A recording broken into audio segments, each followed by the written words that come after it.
white boy just walks in. I'm like, yo, who is this guy?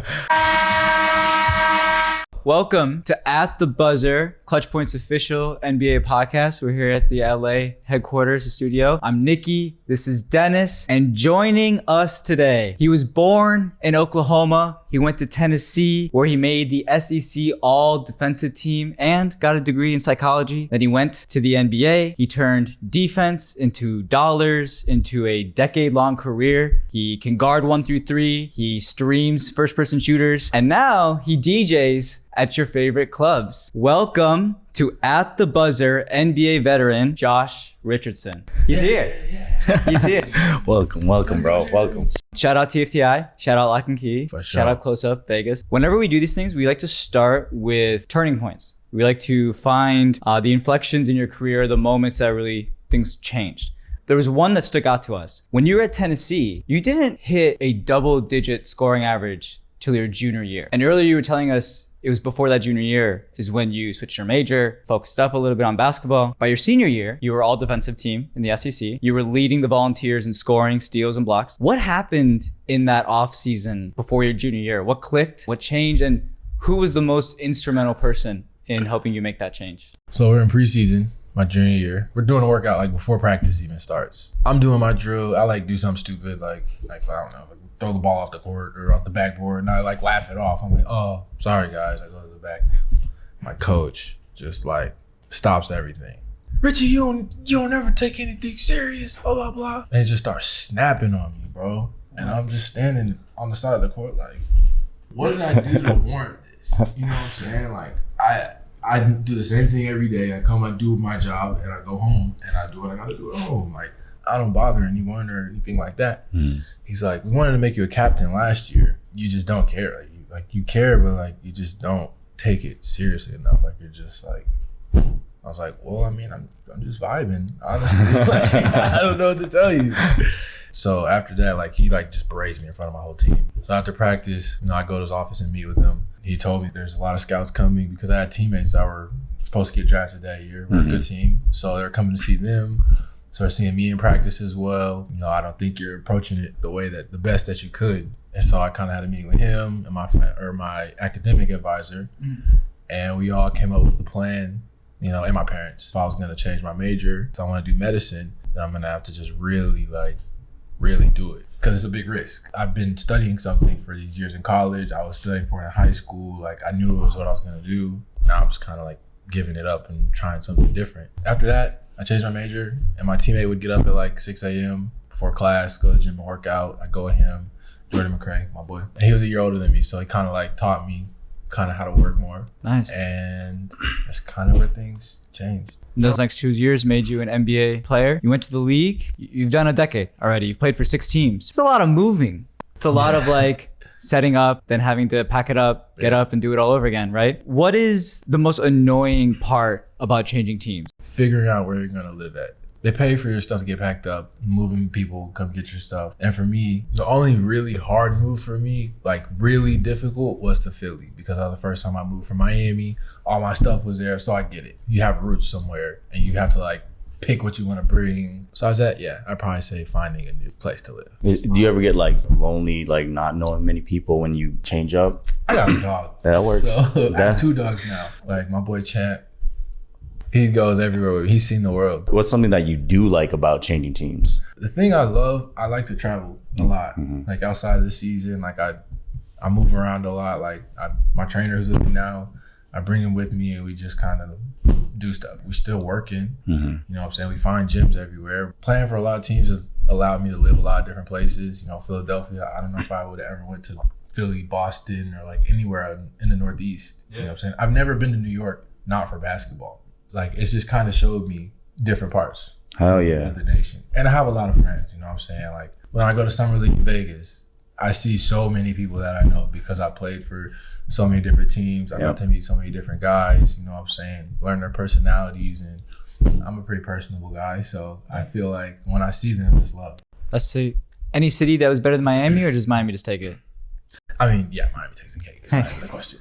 Okay, so this is a good pivot to the next question. In your opinion, what's the biggest misconception people have when they talk about journeymen in the NBA? I mean, I'm sure it's pretty hard to like get settled because you really are moving a line. Then you have to get accustomed to like a whole new system, whole new coaching staff. Is it as hard as it seems? I feel like a lot of people think it's difficult. It's definitely difficult. On the bright side, how I look at it, I get to meet 20 new people to communicate with every day. The staff.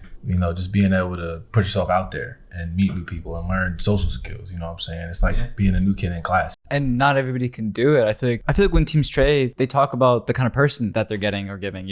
Can they handle a change in scenery or a new staff, new people? It's not easy, especially to do it that many times. And it's cool that you ended back in Miami, though. That was cool. Yeah. You've guarded a lot of people, obviously. You've guarded Steph, Luka, Jimmy Butler. But I read that you actually prefer guarding bigger wings instead of smaller guards. Why is that? I feel like that kind of changed over my career, though. I did for a long time. I feel like I kind of started liking guarding smaller guards just because I can kind of use my length a little bit and kind of make it a guessing game. You get in the lane, you can kind of be physical, but that's probably why I like guarding bigger guys because I'm smaller. I'd say with smaller guys, you can kind of mix it up a little more. Yeah. In 2018, there was this game. You guys were facing the Warriors. There was this one moment, there's a clip where you were guarding Klay Thompson. You forced a shot clock violation on him, and then you were clapping in his face, like just really hyped to shut down Klay. Yeah.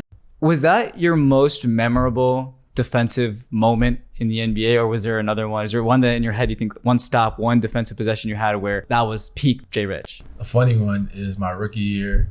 We were playing the Phoenix Suns. John Jenkins had a fast break and went to lay it up, and I pinned it off the glass so hard I dislocated my finger. Holy wow. And I came down, and this part of my ring finger was on top of this. Oh. Did you keep playing that game? Yeah, I played, but I walked on, he popped it out, and I just played with my 2 fingers taped. Nice. Dang, a glass that hard.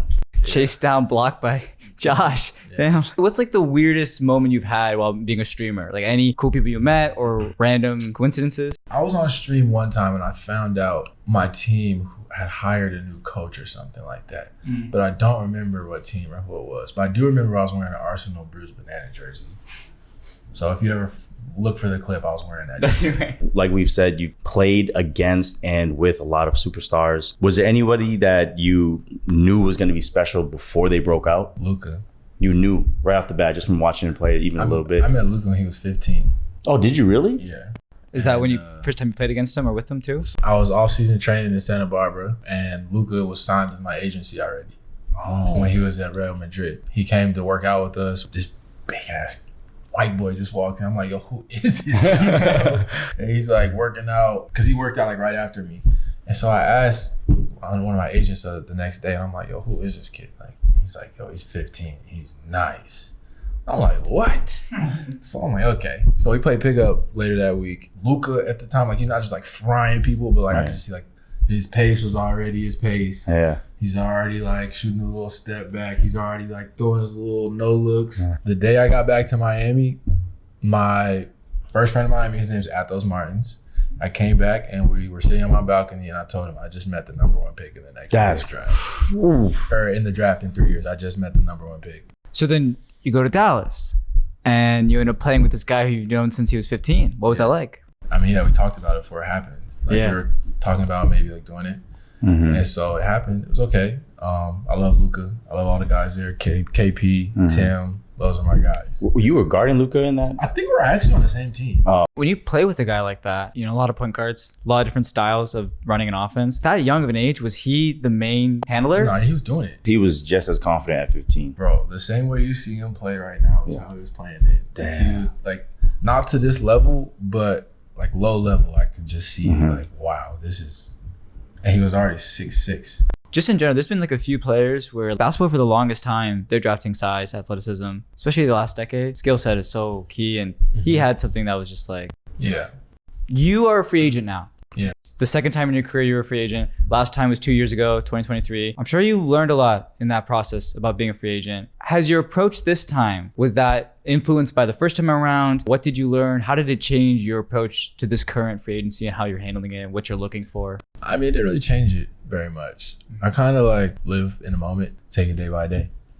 Makes sense. There's this thing that's been happening recently. They talk about in the NBA, like with the new CBA and the way that aprons work. Teams, the way they build rosters is very different now. Get off money quick. They look for certain contracts that work for them. One thing that's been interesting, I think maybe this last, with the OKC, the way they won, the defense they have. For the longest time, it feels like in general, salary is correlated with certain types of skill sets. Scoring specialists, offensive leaders, those kind of superstars typically make the most. Usually, like a GM would say, defense and rebounding are things that are a little bit more affordable. But it feels like recently that's been changing. A lot of people look twice at like the Lou Dort contract. This offseason, the Cavs, they had a 6th Man of the Year candidate go. They let him go, Ty Jerome. And instead, they gave Sam Merrill a $40 million contract. So it's almost like, especially with what we saw in the playoff, you have to be able to guard. And now it's becoming like the price for defense seems like it's going up. Is that something that you feel like you've noticed, or people like players and people who are training the next generation of players like defense, this, you got to be able to guard. This has got to be your part of your skill set, I never really noticed a correlation that you just said. I mean, it makes sense for sure. I mean, I think Merrill has turned himself into a good defender, and I think there's some young defenders that'll be